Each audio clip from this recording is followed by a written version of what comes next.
మీకు అర్ధరాత్రి 12 గంటలకి కళ్ళొస్తున్నాయా? తెల్లవారుజామున 3 గంటలకి కళ్ళొస్తున్నాయా? తర్వాత మళ్ళీ 6ంటికి తెల్లారిపోయిన తర్వాత కళ్ళొస్తున్నాయా? వీటికి ఒక్కొక్క టైంలో వచ్చేటటువంటి ఒక్కొక్క కళకి ఒక్కొక్క అర్థం ఉంటుంది. దానితో మీ జీవితం మీద ప్రభావం ఉంటుంది. అంతేకాదు మర్నాడే ఆ ప్రభావం కనబడుతుంది. అలాగే కళల్లో టైంలే కాకుండా మనకొచ్చేటటువంటి కళల్లో ఉన్నటువంటి వస్తువులు కానీ, జంతువులు కానీ, మనుషులు కానీ, దెయ్యాలు కానీ, ఇలా మీకు వచ్చేదానికి అన్నిటికి కూడా ఒక్కొక్క దానికి ఒక్కొక్క అర్థం ఉంటుంది. ఆ అర్థం ప్రకారమే మనకి జరుగుతుంది జీవితంలో. ఇప్పుడు ఉదాహరణకి మనకి రేపు ఏదైనా కీడు జరగబోతుంది అనుకోండి. ముందు రోజు నుంచే మనకి 2, 3 రోజులు ముందు నుంచి మనసు కీడిస్తూ ఉంటుంది. ఏదో ఏదో అవుతున్నట్టుగా, ఏదో గుండె పిండేసినట్టుగా ఉంటుంది. కాబట్టి ఇలాంటివన్నిటికి దేనికి కారణం అంటే మనకి ఈ శకునాలు అంటాం దాన్ని. ఇప్పుడు నాకొక శిష్యుడు ఉన్నాడు, హరీష్ అని. మరి బండి మీద విపరీతంగా రోజుకి మనకి ఎంత లేదైనా పాపం ఓ 30 నుంచి 40 కిలోమీటర్లు మినిమం వెళ్ళేవాడు. తర్వాత అలా 15 సంవత్సరాలు వెళ్ళినటువంటి అతనికి ఒకరోజు కల వచ్చింది. అతను బండి మీద నుంచి పడిపోతున్నట్టు. అది ఎప్పుడు వచ్చిందండి? తెల్లారుజామున 3 గంటలకు వచ్చింది. మరి కరెక్ట్గా మర్నాడు తెల్లారుజామున పడిపోయాడు పాపం. చేతులకు దెబ్బలు తగిలినాయి. చిన్న చిన్న దెబ్బలు అయినప్పటికీ కూడా ఇది నిజ జీవితంలో జరిగిందా లేదా? జరిగింది. ఇకపోతే మనకి అత్యద్భుతంగా ఎదగాలి అనే తపనతో చాలా మంది ఉంటారు, కష్టపడతా ఉంటారు. కుంభరాశిలో ఏలినాటి శని జరుగుతున్నప్పుడు కూడా, ఇప్పుడు ప్రజెంట్ 2025లో ఒక వ్యక్తికి ఏనుగు కళ్ళలోకి వచ్చింది. మరి మర్నాడే ఒక 50 లక్షల రూపాయల వర్క్ వచ్చింది అతనికి. ఆ వర్క్తో అతను అప్పులన్నీ తీర్చేసుకున్నాడు. ఈ విధంగా ఒక వ్యక్తికి లారీ కళ్ళలోకి వచ్చింది. లారీ కళ్ళలోకి వచ్చిన 4 రోజులకి ఒక నల్లని వ్యక్తి వచ్చాడు. వచ్చి ఈ యొక్క లారీ అమ్మకానికి ఉందండి అన్నాడు. కొన్నాడు. అతను ఏమైందో తెలుసా? ఆ లారీ వల్ల అతనికి 2 ఇల్లులు ఉండి, లారీ వ్యాపారం బాగానే ఉంటుందని మనం పెట్టుకుంటాం కదా. లారీ వెళ్తుంది వస్తుంది. రోజుకో ప్రాబ్లం చెప్తున్నాడు లారీ క్లీనరు. రోజుకో ప్రాబ్లం చెప్తున్నాడు డ్రైవరు. అటు బండి వదులుకోలేక, ఇటు వ్యాపారాన్ని ఆపుకోలేక ఏం చేశాడంటే అతను ఆ ఒక ఇల్లు నెమ్మదంగా అమ్మేసుకోవడం జరిగింది.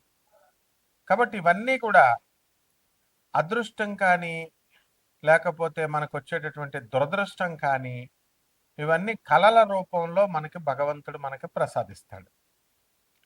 తర్వాత చాలా మందికి పాములు కల్లోకి వస్తుంటాయి. అంటే చాలా రకాల కల్లోకి వస్తాయి. ఎక్కువగా వచ్చేటటువంటి వాటిలన్నిటిని కూడా ఒక కేటగరైజ్ చేసి చెప్తున్నాను. పాములు కల్లోకి వస్తాయి. ఆ పాములు నేల మీద పాములు, నీటిలో పాములు ఇలా వస్తాయి కదా. ఇలా వచ్చినప్పుడు పాము మిమ్మల్ని పెద్దవాళ్ళు, మన ఇంట్లో పెద్దవాళ్ళు చెప్తూ ఉంటారు, పాము కాటేయాలండి అని. కాటేస్తేనే మంచి కళ. లేకపోతే పాము అనేటటువంటిది గాలి, దెయ్యము అని చెప్తూ ఉంటారు. పాము వస్తే ఏమవుతుందో తెలుసా మీకు? చక్కగా ధనం ధనం రాబోతుంది. నాగదేవత పాము. అందువలన గాలి, దెయ్యం అని పెద్దల పాపం మామూలుగా చెప్తూ ఉంటారు. అలా కాకుండా మనం ఈ జ్యోతిష పరంగా మనం కనుక తీసుకున్నట్లయితే మనకు కొన్ని అర్థాలు ప్రత్యేకంగా ఈ పాముల కల్లోకి వచ్చినప్పుడు, మనకి చేపల కల్లోకి వచ్చినప్పుడు, నీటి జంతువుల కల్లోకి వచ్చినప్పుడు, కప్ప, నీరు ఉన్నటువంటి అన్నీ కూడా మనకి పైకి పైకి తేలుతున్నట్టు కళ్ళకు వస్తున్నాయి అనుకోండి, మనం కష్టాల నుంచి బయటకు వచ్చేస్తున్నట్లు లెక్క. అదృష్టం మనల్ని వరించబోతోంది అని అర్థం. ఎక్కువగా సామాన్యంగా అందరికీ ఎవరి కళ్ళలోకి వస్తారు తెలుసా? యూత్ చదువుకునేటటువంటి పిల్లలకి మరి వాళ్ళకి పుస్తకాలు, పెన్నులు కళ్ళలోకి రావాలి. కానీ ఈ మధ్యకాలంలో వాట్సాప్లు, ఫోన్లు కళ్ళలోకి వస్తున్నాయి. ప్రేమల్లో పేగలోతులు దిగిపోయినటువంటి వాళ్ళు ఉంటారు. వాళ్ళకి వాళ్ళ ప్రియుళ్ళు, ప్రియురాళ్ళు కళ్ళలోకి వస్తారు. ఇది సహజం ఇది. కానీ ఈ ప్రియురాళ్ళు కల్లోకొస్తే త్వరలోనే మనకి మన జీవితం భస్మం అయిపోతుందని అర్థం అనమాట. త్వరలోనే మనకి కెరీర్ పరంగా మనం దెబ్బతింటాం. ఆ తర్వాత మన భవిష్యత్తు దెబ్బతినేటటువంటి ఛాన్స్ ఉంది అని. ఎందువల్లనండి బాబు ఇదేంటండి మాకు ఆలే కల్లోకొస్తున్నారంటే, ఇప్పుడు డైరెక్ట్లీ ప్రపోర్షనల్ అని, ఇన్వర్స్లీ ప్రపోర్షనల్ అని మనం చెప్పుకుంటాం. అందువలన ఈ ఇన్వర్స్లీ ప్రపోర్షనాలిటీలోకి వచ్చేటటువంటి ఇదే ఈ యొక్క ప్రియురాళ్ళు ఇదంతా కూడా. మీరు నిజం చెప్పండి గుండెల మీద చేసుకుని, ఎవరన్నా పెళ్ళి అయిన తర్వాత కానీ లేదా పెళ్లికి ముందు ప్రేమ వ్యవహారాలు ఇప్పుడు పెళ్లి చేసుకునే వాళ్ళు కొంతమందికే సక్సెస్ అవుతాయి అనుకోండి. వీళ్ళు ఎవ్వరైనా బాగుపడిన వాళ్ళు ఉన్నారా? పెళ్ళి అయిన వాళ్ళు కూడా ఇప్పుడు కాపురాలు చేస్తున్నటువంటి వాళ్ళు కూడా ఏదో సమస్య చెప్తానే ఉంటారు. ఏదో అప్పుల బాధ అంటాడు, లేకపోతే భర్త ఆ, ఇంకా సంపాదించట్లేదనో, లేకపోతే భర్త తాగుతున్నాడనో రకరకాల సమస్యలు వస్తాయి. వీళ్ళందరికీ విచిత్రం ఏమిటని తెలుసా మీకు? అందరూ అసహించుకునేటటువంటి చాలామంది ఇప్పుడు జనరేషన్ మారింది అనుకోండి. కొంతమంది అసహించుకునే మందు బాటిల్ కల్లోకి వస్తే మనకి త్వరలో డబ్బు రాబోతుంది అని అర్థం. యూనివర్సల్ ప్రపోర్షనాలిటీ సూత్రం అది. సో ఈ విధంగా మనకి బంధువులు కల్లోకి వస్తున్నారు కళకళలాడుతూ. పెళ్ళి అవుతున్నట్టు కల్లోకి వస్తారు. పెళ్ళి అవుతున్నట్టు వస్తే చనిపోయినట్టు రావాలి, పెళ్ళి వస్తున్నట్టు వస్తే మంచిది కాదు అని అంటారు. పెళ్లి కూతురు, కొత్త పెళ్లి కూతురు కల్లోకి రావాలి. నీకు నువ్వే కల్లోకి వచ్చావనుకోండి, అబ్బా అద్భుతం అనమాట. ఆ తర్వాత త్వరలో కుడికన్ను కొట్టుకోవడం అని ఉంటుంది. మనకి తెల్లవారుజామున కూడా మనకి కళ్ళు కుడికన్ను కొట్టుకోవడం, ఇవన్నీ కూడా మనకు కొంతమందికి అనుభవంలోకి వస్తాయి. ఇలా చాలా రకాలు. మర్రి చెట్టు, రావి చెట్టు, తర్వాత ఈ ఉమ్మెత్తు చెట్టు, ఇవి కల్లోకి రావాలి.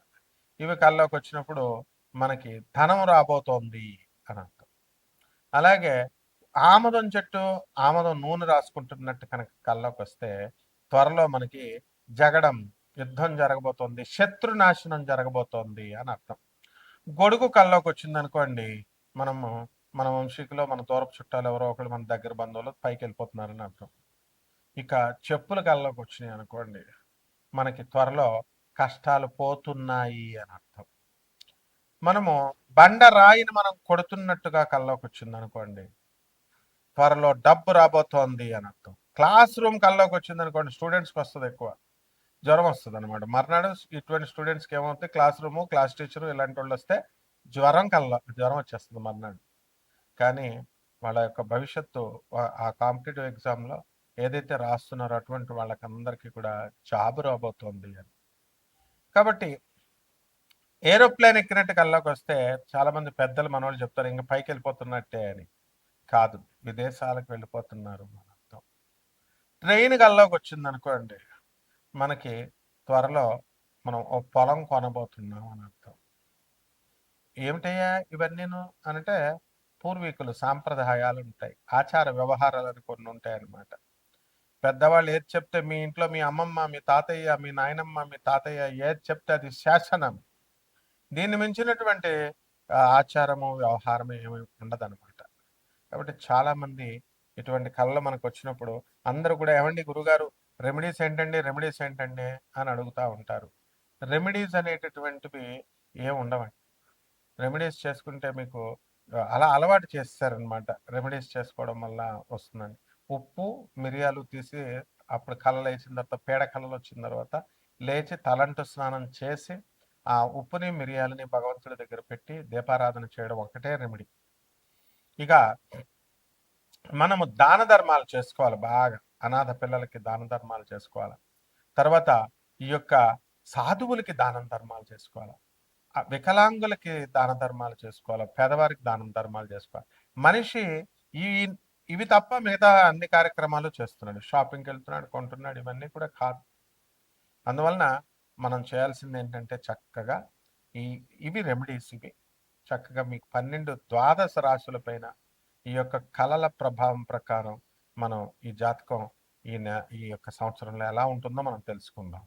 మకర రాశి. ఈ మకర రాశి వాళ్ళందరికీ కూడా మీకు సింహాల కల్లోకి వస్తాయి. ఏమండి మేము మకరం అండి మాది, మొసలి కల్లోకి రావాలి, కానీ సింహాలు ఏంటంటే సింహాలు అయిపోతారు మీరంతా కూడా. ప్రమోషన్స్ వచ్చేస్తాయి. వృత్తి, వ్యాపార, ఉద్యోగ విషయాల్లో ఎక్కడికో వెళ్ళిపోతారు. అక్కినేని నాగేశ్వరరావులాగా వెళ్ళిపోతారు మీరంతా. సో ఈ యొక్క మకర రాశి వాళ్ళకి నీళ్లు కల్లోకి వస్తాయి. అందులో తోటకూర, తోట పువ్వులు, తూటుకూర పువ్వులు కల్లోకి వస్తాయి. దానివల్ల మీకు ఈ సమస్యల నుంచి బయటకు వెళ్ళిపోతున్నారు అని అర్థం. మొక్కజొన్న తోట కల్లోకి వస్తుంది అంటే మొక్కజొన్న తోట మీ ప్రేమ సక్సెస్ కాబోతుంది మొక్కజొన్న తోటల్లో అని పాడతారు చూసారా. అంటే ప్రేమించినటువంటి వాళ్ళందరికీ సక్సెస్ డెఫినెట్ గా ఆ తర్వాత తెలుస్తుంది మీకు పెళ్ళిళ్ళు అయిపోయిన తర్వాత. తర్వాత పెళ్లి కావట్లేదు అనేటటువంటి వాళ్ళకి అరటి చెట్లు కల్లోకి రావాలా, అరటిపళ్ళు రావాలా. అరటిపళ్ళు కల్లోకి వస్తే ప్రెగ్నెంట్ అంతే ఇమ్మీడియట్. ఏ ఆయుర్వేదం డాక్టర్ దగ్గరికి వెళ్ళక్కర్లేదు, ఎవరి దగ్గరికి వెళ్ళక్కర్లేదు. సో ఎట్టి పరిస్థితుల్లో ప్రెగ్నెన్సీ వచ్చేసిన తర్వాత వాళ్ళని పెంచలేక చచ్చిపోవాలన్నమాట. రోజు స్కూళ్ళకి తీసుకెళ్ళండి చెప్తాను. ఆ తర్వాత సంగతి తర్వాత చూద్దాం. ఆ తర్వాత వృత్తి, వ్యాపార, ఉద్యోగ విషయాల్లో బ్రహ్మాండంగా ఉంటుంది. అండ్ మీకు తెలుసా అండి, ఆనపకాయ కల్లోకి వస్తుంది. ఆనపకాయ కళ్ళలో వ్యాపారాలే బ్రహ్మాండంగా ఉంటాయి. సూపర్ అనమాట. అందులో మళ్ళీ 2 రకాల ఆనపకాయలు ఉంటాయండి. రౌండ్‌గా ఉన్న ఆనపకాయ కల్లోకి వస్తే దూరపు చుట్టాల మరణం వార్త వలన మీకు మీకు ఆస్తి కలిసొస్తుంది. అండ్ సొరకాయ కల్లోకి వస్తుంది. సొరకాయ ఏవండి ఇప్పుడు సొరకాయ కల్లోకి వస్తే కష్టాలన్నీ పోతాయి. ఇప్పుడు గోగినేని బాబు ఉన్నాడండి. మిమ్మల్ని అందరిని పేకాటాడేస్తాడు. ఎందుకు పిచ్చి పిచ్చి రెమెడీస్ చెప్పేటటువంటి వాళ్ళని కొంతమంది పేరు పెట్టి తిడతాడు ఆయన. పాపం ఆయన చాలా మంచివాడు పాపం. ఎందుకు చెప్తున్నాడు? మరి మన ప్రోగ్రామ్‌కి ఎందుకండి? Non commercial basis. ఆ తర్వాత మనం చదువుకున్న వాళ్ళం. ఆయన మన గురువు గారు గోవిందన్ బాబు గారు సమాజాన్ని మార్చాలనుకుంటున్నాడు. అటువంటి వాళ్ళని ఏరతారమ్మా. అందరినీ ఏరరు. అలాగే మీకు కూడా గ్రహాలు మిమ్మల్ని కూడా ఏరతాయి. మీరు మంచిగా నిజాయితీగా ఉండండి. పేద ప్రజలకి మీరు సేవ చేసుకోండి. అనాథలకి సేవ చేసుకోండి. ఎంతసేపు ఇన్కమింగ్, ఇన్కమింగ్, ఇన్కమింగ్ అని ఆలోచించకండి. అవుట్ గోయింగ్ పేదవాళ్ళకి కూడా ఇవ్వాలి కదా! పేదవాళ్ళకి ఇవ్వండి. ఆ తర్వాత వికలాంగులకి ఇవ్వండి. తర్వాత మీకు సాధువులకి ఇవ్వండి. అనాథ పిల్లలకి ఇవ్వండి. వాళ్ళు ఆశీర్వదిస్తే మీకు కోట్లొస్తాయిరా నాయన. అది మానేసి పిసినారోళ్ళలాగా ఏవండీ జాతకం ఎంతండి? జాతకం ఎంతండి? మేమేం బిజినెస్ మ్యాన్‌లా నాయన? మిగతా వాళ్ళందరూ మనం తప్ప మిగతా వాళ్ళంతా కూడా యూట్యూబ్‌లో ఉన్నవాళ్ళు డబ్బులు లేకుండా ఎవరు చెప్పరు. అందరికీ తెలిసినటువంటి విషయం ఇది ప్రపంచంలో. గత 7 సంవత్సరాల నుంచి మనం 8 సంవత్సరాల పైనుంచి అందరికీ మన గురించి తెలుసు కాబట్టి మీరేం కంగారు పడకండి. ఒక్కసారి జస్ట్ సలహాలివ్వాలి అనుకునే చాలా మందికి ఉంటుందనమాట. అటువంటి వాళ్ళు జస్ట్ సలహాలిచ్చే ముందు కేవలం ఒక వీడియో కాకుండా ముల్లపూడి సత్యనారాయణమూర్తి అని కూడా అని కనబడతాం అనమాట. విన్నారా? సింహం. కాబట్టి సలహాలు ఇచ్చేటటువంటి వాళ్ళు పాజిటివ్ క్రిటిసిజం చేయాలి. నెగెటివ్ క్రిటిసిజం చేయకూడదు. అండ్ మేమేదో ఛానల్స్‌లో ఏదో ఇంటర్వ్యూలో ఇచ్చేసి వెళ్ళిపోతాం. మాకు ఆ టైటిల్స్ ఆళ్ళు పెట్టిన దానికి మాకు సంబంధం ఏముంటది నాయన? సంబంధం లేదండి. హరీష్‌ని అడగండి మా హరీష్‌ని. తర్వాత రెండవది అదే కాకుండా ఇంకోటేంటంటే కామెంట్స్ ఆఫ్ చేస్తున్నారంటారు. అది ఏవండీ మీరు చెప్పేది ఇంకా మేము మా అభిప్రాయాలు వద్దా అండి అంటే, కామెంట్స్ పెట్టుకుంటేనే ఛానల్‌కి లాభం. కామెంట్స్ ఆఫ్ చేస్తే ఛానల్‌కి లాస్. అయినా సరే వాళ్ళు ఎందుకొచ్చిన గొడవ అని చెప్పేసి వాళ్ళకేదో వాళ్ళ ప్రాబ్లమ్స్ వాళ్ళకుంటాయి. కాబట్టి అందరూ కరెక్ట్‌గా తిన్నంగా ఉంటే ఎందుకు ఆఫ్ చేస్తారు చెప్పండి? అవతల వాళ్ళని అనే ముందు మనల్ని మనం కరెక్ట్ చేసుకోవాలనమాట. అందువలన జస్ట్ నిజాయితీగా ఎవరికైతే సమస్యలున్నాయో అటువంటి వాళ్ళ కోసం నా స్క్రోల్ నెంబర్ వేయబడింది. అటువంటి వాళ్ళు నిజంగా ఆపదలో ఉన్నటువంటి వాళ్ళు నాకు వాట్సాప్‌లో చేయండి. ఫోన్ చేసి అర్థం. ఆ తర్వాత దయచేసి మీకు ఇవన్నీ కూడా చెప్పడం జరుగుతుంది నాన్ కమర్షియల్ యాస్పెక్ట్‌తో కాబట్టి డబ్బుల కోసం అని భయపడకండి. కాల్ చేయండి. సమస్యను తీర్చుకోండి. ఇక ఫేక్ అస్ట్రాలజర్స్ దగ్గర వాళ్ళ దగ్గర మేము మోసపోయామండి అని అంటే వాళ్ళందరికీ కూడా వాళ్ళకి మీరు డైరెక్ట్ అడగండి. హక్కు ఉంటది మీకు. ఫోన్ చేసి అడగండి. అటువంటి వాళ్ళకి కామెంట్స్ పెట్టొచ్చు, తిట్టొచ్చు, మీరు ఏదైనా చేయొచ్చు. లేకపోతే మా బ్రదర్ గంగన్ బాబుకి కొట్టండి, మా చెల్లయ్య సత్యభామకు కొట్టండి. ఓకే. వాళ్ళు చూసుకుంటారు ఇకంతా కూడా. అలాగే చక్కగా మీరు ఈ రకంగా మీరు ముందుకెళ్ళండి. మీకు ఇక రెమెడీస్ దగ్గరికి వచ్చేసరికి ఎయిర్‌నెట్స్ అని వెళ్ళిపోయింది. ఎప్పుడో పోయింది మార్చి 29న. ఇప్పుడంతా గురువు కూడా మారిపోయాడు మే 14 నుంచి. కాబట్టి మీరేంటంటే ఆహ్, మనకు ఇప్పుడు ప్రస్తుతం మరి ఏముందండి అంటే తాగుబోతులైపోతారు ఇప్పుడంతా కూడా. రాహువు ధనస్థానంలోకి వచ్చేసాడు. కాబట్టి అలవాటు ఉన్నవాళ్ళేంటో మళ్ళీ అలవాటు లేనోళ్ళ గురించి చెప్పడం గాదు. నెగెటివ్ అస్సలు తీసుకోవద్దు. నెగెటివ్ తీసుకుంటే మీకు జ్ఞానశూన్యులైపోతారు. ఇప్పుడు దత్తాత్రేయ స్వామి వారి శిష్యులం మనం. ఉన్నారా? ఆనంద మార్గ ప్రభాత్ రంజన్ సర్కార్ గారి శిష్యులం. కాబట్టి సద్గురువులు ఉన్నారు మన వెనకాల. కాబట్టి దానికి మనం చెప్పామంటే దాన్ని పాజిటివ్‌గా తీసుకోండి. ఇగ చూసారా? ఇప్పుడు మనకి ఆ రాహు జపం చేసుకోండి, రాహు స్తోత్రాలు చదువుకోండి, రాహు కిలోంపావు మినుములను ఆవుపేట రంగు ఉన్నటువంటి వస్త్రాల నుంచి పేద బ్రాహ్మణులకి శనివారం నాడు ఉదయం 8 గంటలకి దానం చేసుకోండి. దశ మహావిద్యల్లో ఒకటైనటువంటి ఈ యొక్క మహాకాళి అమ్మవారి యొక్క ఆరాధన చేసుకోండి. దుర్గాదేవికి చక్కగా కుంకుమ వేసుకోండి. ఆమె పాదాల దగ్గర మీరు చక్కగా చేయండి అన్నారా, మెంటల్ అంతా వదిలిపోద్ది అనమాట, డబ్బులు వస్తాయి. నేను చెప్పినట్టు చేసుకోండి. ఇప్పుడు నేను నన్ను నమ్ముకొని బాగుపడిన వాళ్ళే తప్ప ఫెయిల్ అయినటువంటి వాళ్ళు, నష్టపోయినటువంటి వాళ్ళు లేరు. కాబట్టి నాన్ కమర్షియల్ అందువల్ల జాగ్రత్త చేసుకోండి. కాంటాక్ట్ చేయండి తప్పకుండా. రెమెడీస్ దగ్గరికి ఈ రకంగా చేసుకోండి. మర్రి చెట్టుని ఓడలు తీసుకోండి, పూజ గదిలో పెట్టుకోండి. మర్రి రావి చెట్టుని, ఔదుంబర వృక్షాన్ని అంటే మేడి చెట్టుని మర్చిపోకండి. నీళ్ళు పోయండి. శుభమస్తు.